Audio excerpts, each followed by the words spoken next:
Saudara, luapan air ke jalanan kerap terjadi di Kota Melabuh, Kabupaten Aceh Barat ketika musim penghujan tiba. Guna mengatasi masalah itu, pemerintah setempat mewacanakan membangun kolam retensi.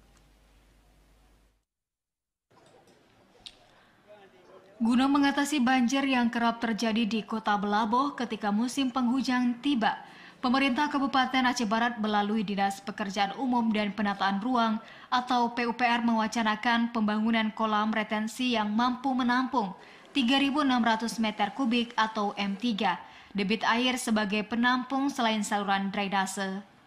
Kepala Dinas Pekerjaan Umum dan Penataan Ruang Kabupaten Aceh Barat, Kurdi mengatakan, untuk mengatasi luapan air yang meluap ketika musim penghujan, pihaknya memperkirakan serapan anggaran untuk pembangunan kolam penampung itu mencapai 8 miliar rupiah.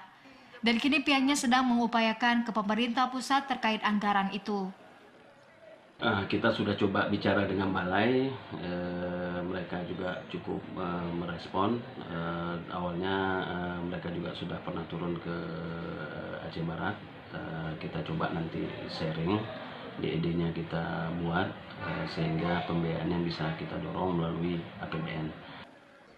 Rencananya lokasi pembangunan kolam retensi itu dibangun di Kampung Ujung Kelak, Kecamatan Johan Pahlawan, yang tak jauh dari pesisir laut. Dari Melabuh, Aceh Barat, Azhar TVRI melaporkan.